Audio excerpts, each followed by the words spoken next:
Welcome to Design Your Life in Business, the podcast for leaders by Bright Mind Consulting Group. We give you the necessary tools to help you become the architect of not just your business, but your life too. I'm your host, Jevon Wooden. Hey, what's going on, Tony? It's a pleasure having you on Design Your Life in Business. How you doing? I'm doing great. I'm thrilled to be here.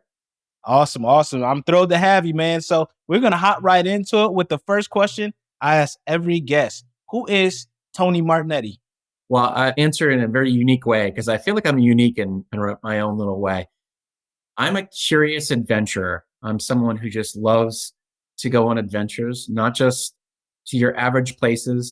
Last summer, I climbed Kilimanjaro, which was quite a challenge.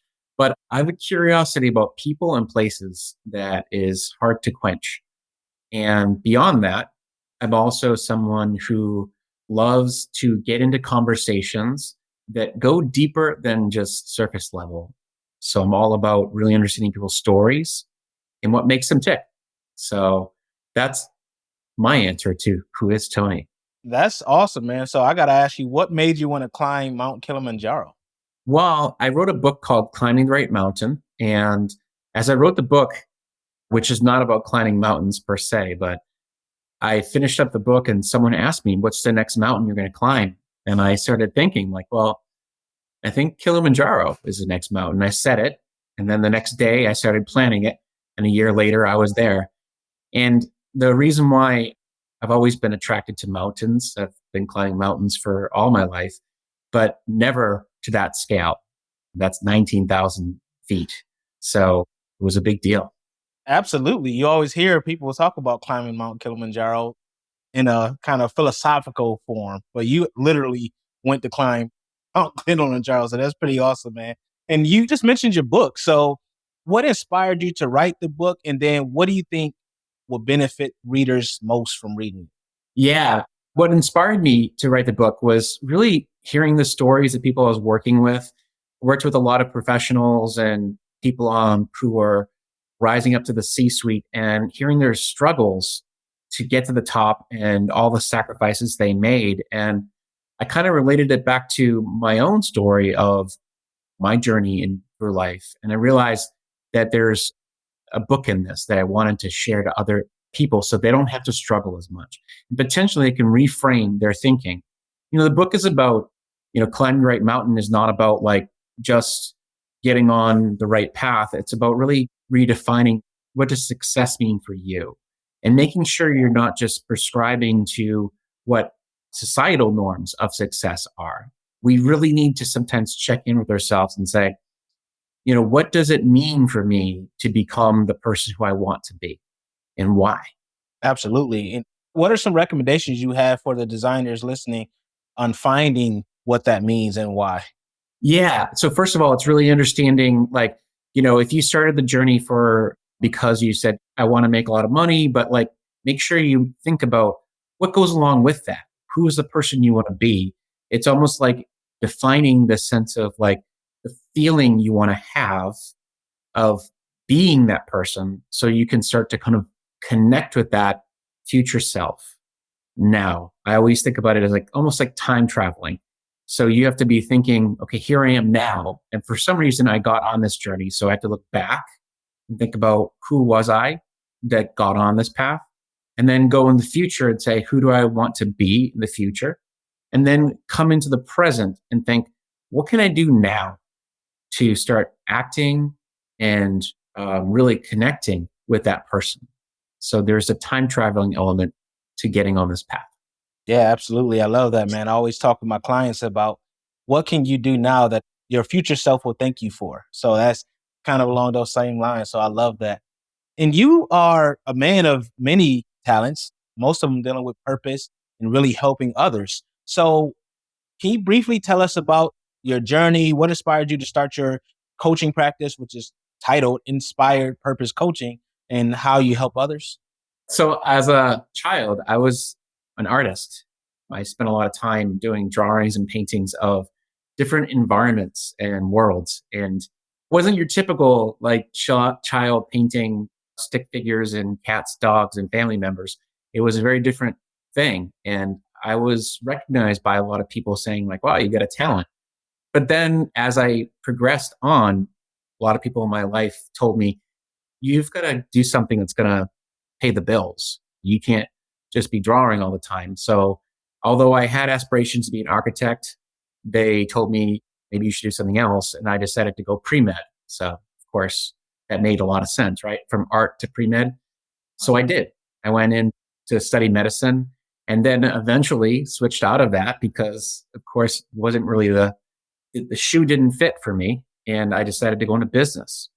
And as I graduated and got out into the real world, I spent most of my career working in biotech in the finance and strategy area of the business, which was really cool because I was able to kind of connect with some of my interests. But ultimately, I spent 25 years working in an industry that was amazing. But really, I found out along the way that it wasn't who I was. People would tell me, hey, there's something about you that's different. There's something about who you are and how you're showing up that doesn't really resonate with like the work you're doing. And I'm like, so I had a couple moments along the way. One was just getting really burnt out, trying to be something that I was not as I got closer to the top of my mountain. And then eventually a moment where I was sitting in a boardroom at a biotech company and realized this is my chance. I need to really connect with who I really am. And even though I was collecting a lot of money, had a good paycheck, I decided to walk out of the boardroom and decided to leave.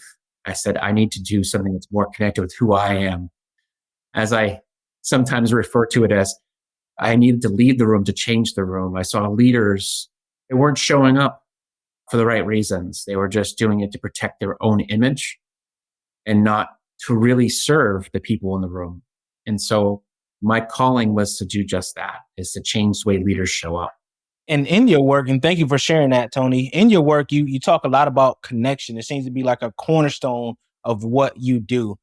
And in our increasingly digital world, how do you foster that genuine, meaningful connection with like people you work with? Do you have any like connections, techniques you want to share? I'm sure you do. Absolutely. And so I'll start with saying that the reason why connection is so important to me is because I felt like sometimes I didn't have that connection that I wanted. And when I started my business, before I answer your question, when I started my business, I had this tagline. My business was inspiration by through honest conversation. And the first honest conversation is with yourself and really understanding who are you and what do you want. But connection started to show up all the time through all the conversations I had that people wanted to go deeper and I wanted to go deeper. And this actually has led to, even in the next few weeks, I'm actually doing a TED talk about creating deeper connection in the workplace. That's Nice. something. Congratulations, man. Thank you so much. But I would say the way that we want to create that is that being in the Zoom world it's inevitable. We're going to be doing this. It's not like it's going away, but we have to find ways to connect with people both in person and on Zoom on a deeper level by asking questions that get past the surface. And one of the best ways we can do that is to, first of all, ask yourself, what is it about me that's unique and different that I'm not sharing, that I could share? So first, start to get curious about yourself and say, hey, what is it about me that I'm not really being honest with other people about? And am I getting comfortable with sharing that? And once you do that, maybe through those conversations, have a conversation about what it is that you want to ask other people about them. Like, what is it about you that makes you unique? What makes you weird in a good way, I like to say. Because what makes us weird is what makes us unique. And we need people who are showing up that way. Absolutely. And I think we hear this buzzword authentic all the time. It looks like you got some thoughts on that. So go ahead, Tony. I Well, think you yeah, know where I I'm mean, I going think with that. authentic has been such an overused term, but the idea is people don't really know what that means. So I think we need to kind of take it to the next level, which is to say, hey, what are some interests that you've had that you think that make you like someone who other people might say, wow, that's interesting. Like if I were to say, like, ask you, what is something that you do on the weekend that you think nobody else does? For me, I mean, I'm kind of boring now, man. I just like to travel, weekend trips.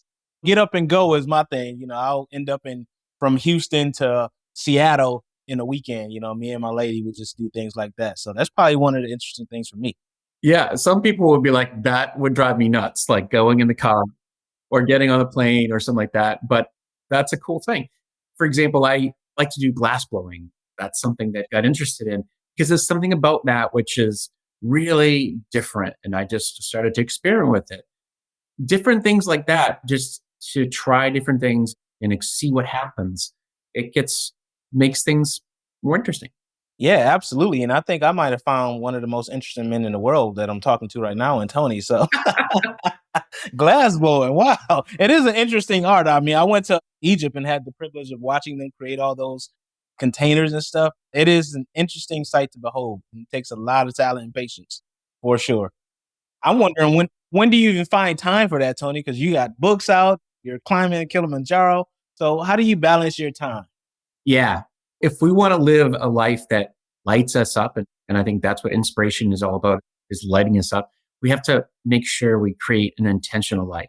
We have to make space for the things that matter most. And so that's what I've done is I've created and designed a life that is aligned with who I want to be. And sometimes I get out of alignment. That's natural. So I always check back with myself and say, how do I ensure I'm getting back on track? In fact, I'll just share this one tip that I often have for people is that I do this thing called the weekly spark, which is once a week, I look at the past week and I look at the next week and I look at how things are playing out. So I'm not just kind of robotically going through my weeks. I'm making sure that I'm planning into my week's time for things to excite me, things that make me come alive. If we're going through our days and all we're doing is stuff that we dread, then that's just a sure sign that we're heading towards burnout and not a good place. So if we want to turn things around, we got to start thinking more intentionally about what am I putting on my calendar? Is this feeding me? Is it not feeding me? And how can I change the course that I'm on? And that goes with your concept. You have this concept called the fulfillment mindset. Can you explain what that means to you and like how it can change the approach? Yeah. And I think the starting point of this is that this idea that fulfillment is not a destination, it's a mindset, it's a place to come from. And it's really knowing that there's no one outside of you that's going to hold the keys to your fulfillment. It's about how you look at life and how do you ensure that you know what it is that you want and that you're ensuring that you're surrounding yourself with the things that fill you up. If, for example, fulfillment to you is defined based on, I won't feel fulfilled unless I have the people around me that fill me up. So what happens is you start to create that container for having your family and friends around you, and that becomes fulfilling. But it's the mindset of this is how I create my life instead of I'll be happy when or I'll be fulfilled when I get to that place. It can't be that place of like moving towards a destination. It has to come from a place of I'm fulfilled because I create this. And that's awesome how you worded that. But what I hear in there is this concept of change too for a lot of our designers listening. So how do you recommend someone navigates the change that they will need to go to reach that fulfillment mindset? Yeah. So first of all, if you're hitting your head against a wall and feeling like can't change or there's things aren't working for me, first stop because there's an element of you can't change if you're still doing the things that you're doing. So take a pause and let yourself scan the landscape. I like to say like expand your vision, allow yourself to see bigger because the possibilities of what you want to create are probably on the horizon. You haven't seen it yet. So expand your vision first. And then once you've seen where you want to go, like what the path is that you want to take, then you can start to narrow your focus and see, okay, this is the thing that I need to do next to create that thing that I want. So expand, then narrow. It's the path to be able to getting to that change you want to create. Love it. Start where you are and don't stress, right? And have some fun with it. Don't focus so much on the work all the time, right? So I love that, man. Narrow and expand. Yeah, that's dope. So you also host a podcast called the Virtual Campfire Podcast. And I'm sure that you've interviewed some amazing people. Are there any like insights that you would like to share with the listeners from all those leaders and stuff you've interviewed? Yeah, absolutely. And in fact, it's a topic of one of my upcoming books that'll be out maybe later in 2024. We'll see. It's called Campfire Lessons. And the idea behind it is that over 200 people have been on the show. There've been some really incredible people from all different walks of life, from artists to business leaders to authors and what have you. And what I've found is there's a few key lessons that I've learned. And one of them I'll share is that, like, even in the darkest of moments, we can learn that there's light, right? We can take our most traumatic events and turn them into something powerful to use to help other people, right? That's one example. Another example is that we don't have to go it alone, right? There's a lot of stories that I can share from people who've been on the show who, like, they found that by connecting with the right communities, they were able to get a lot of more potential and unlock their own potential because they were in the right community. So make sure you're surrounding yourself with the right people who see you and believe in you to get where you want to go.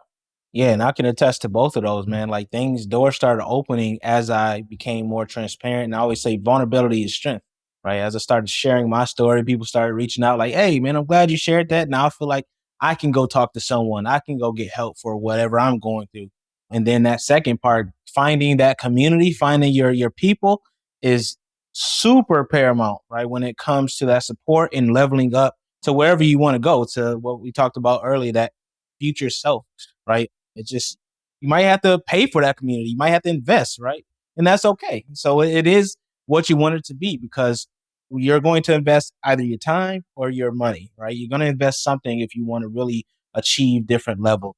So those two lessons are, yeah, I've learned the hard way, unfortunately, but I learned them.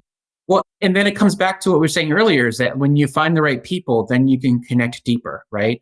And you start to build relationships that will help you to see yourself more fully, right? And understand how you impact others. Yeah, for sure. And that's a part of that inspired life that you often talk about, right? So tell us, what does that look like for you? What's an inspired life for Tony? Yeah, I'm glad you said it. What does it look like for me? Because it's different for everyone, right? It's going to depend on, like, what is your definition of what your life looks like when it's on fire. And I say that, like, this sense of an inspired life is when you have found what it is inside of you that makes you come alive and that you are expressing it fully. I often think of it as people walking around, and I'll share my vision of that in a moment. But people walk around and they're just feeling like they're going through the motions. But my job is to help them to light that up and express themselves, to make what's inside come outside. I don't mean that in any gross way. But I think for me, it's really my sense of an inspired life is the ability to connect with people and see them sharing their ideas on a larger platform to create connections with others that allows them to expand and see more possibilities in what they're doing. And so I know that seems like it's very outward focused, but that's kind of what I feel like my purpose is all about, is to be able to be in connection with others and to see their ideas bouncing off of other ideas and creating bigger, new potential things in the world. And I can hear the artist in you as you talk about those things, connection, and you used words like expression, things that artists and creative tend to focus on, expressing themselves outwardly, right? So everything that you're talking about really plays into the fact that what you told us earlier, you wanted to be an artist and you found a way to do that. So kudos to you, man, for doing it in a way that also serves and transposes other people's lives. Well, thank you so much. I'm so glad you recognize that, because there's something about that, which was when I did step off that corporate ladder and felt like, man, like I can be more fully me. And I felt like there was a weight lifted, but also a sense of people seeing me more fully. And I think it still happens more and more every day. I'm starting to be more expressive of myself, which is fantastic. Absolutely, man. Absolutely. So for our listeners stuck, for the designers who are like, man, this all sounds great, but I don't know the next steps of my career, of my life, what advice would you give them? Yeah. So, first of all, Start with yourself. Ask yourself the hard questions and be honest. Have that first honest conversation with yourself. What do you want? What do you truly want in your life? Right. And when you do that, that inner curiosity will spark the next outward courage to have the conversation with other people. Yeah, that's powerful. That conversation is the hardest conversation you will have. Every time I sit down and speak with myself, I'm like, man, this is tough, but it's necessary, man. You unlock so much more when you do that introspection. Not just sit down there for a minute, but actually go deep. And like you said, be honest with yourself. You will uncover a ton and it'll make you feel lighter too. So yeah, definitely listen to that, designers. I will add one more thing too, which is to say that one of the biggest challenges with once we know what we want, we can ask for it. And that's the challenge is people out there are willing to help. The problem is we have a hard time asking for help because we don't know what we truly want. Right. That's so true. Yeah, I can attest to that one for sure. So what's next on the horizon for you, man? You climbed Mount Kilimanjaro, you've written books, you got another book coming out. What is next? I think for me, I want to do more in-person retreats and get people together to do things where they can experience connection in person, whether it be someplace local or someplace more extravagant. I think that's really on my bucket list. I don't know if it's going to be tomorrow or a year from now, but that's where I'm headed. I've got an idea of a summit that I'm creating in 2024 that is geared towards people connecting and sharing stories about how they've come to be who they are. And it's going to be very intimate, but the thought is that this could change the way people interact with each other. Oh, it will, man. So definitely keep me posted on that one. That sounds amazing. So whenever you get it going, which I know you will, you said you're not figuring it out yet, but you literally said, hey, I'm going to climb Mount Kilimanjaro and you planned it the next day. So, all right, man, we're going to switch to a by design segment where I ask every guest the same three questions. You ready, Tony? I think so. You got this. All right. So what has been the hardest part about designing a life in business you don't need a vacation from? The hardest part is letting go of my past self, letting go of the demons that held me back. That was deep right there. All right. Number two, what is the best lesson you've learned from your entrepreneurial journey? It's a quote I'll share. Amateurs compete and professionals create. It's a sense of tapping into abundance because the reality is if we work together, we create something more powerful as opposed to competing against each other and trying to narrow the pie, if you will. I love that. I always talk about collaboration is over competition. So I'm going to use that quote from you, Tony. Thanks for sharing that one. Number three, what are three tools or tips that you would recommend when scaling a business? Oh, a great question. First of all, try to use a flagship client. If you're just getting started, have a client or a customer who is there from the get-go, who you give them like an inside look in your business. Allow them to feel special, right? So they're a flagship. Number two is talk to other people and see if there's other people in your arena who are willing to partner with you, collaborate. And number three, build your thought leadership. So find out what it is that's your way of speaking into the world and do more of that because people want to hear your message. And the more authentic, and not to kind of, utilize that too much, but the more real your message is, the more likely people are going to say, yeah, I need a part of that. I want to be part of that movement that you're creating. Yeah, man. Thank you so much. You shared so much value and those three are definitely key. So I appreciate you sharing those. How can the designers connect with you? Well, thank you so much. First of all, this has been a great conversation. So I got thank you. Best way people can find me is on my website, inspiredpurposecoach.com. You can find a bunch of stuff there. And you can also find me on LinkedIn. So if you want to look for me, there is another Tony out there with the same last name. So look for the bald guy. I love it. We share that. We have that in common, man. I knew there was a reason why I liked you. Yeah, there you go. All right, man. Well, I appreciate it. Hey, designers, remember, keep ascending. Tony, I appreciate your time, man. I look forward to seeing what you have going on. I'll speak to you soon, man. Absolutely. Thank you so much. Yes, sir. Design Your Life in Business, the podcast for leaders, is brought to you by Bright Mind Consulting Group. To find out more about Bright Mind Consulting Group and how you can become the best leader possible, visit brightmindconsultinggroup.com. Make sure you search for Design Your Life in Business on Apple Podcasts, Spotify, Google Podcasts, or anywhere else podcasts are found. Click subscribe so you don't miss any future episodes. On behalf of the team here at Bright Mind Consulting Group, we cannot thank you enough for listening.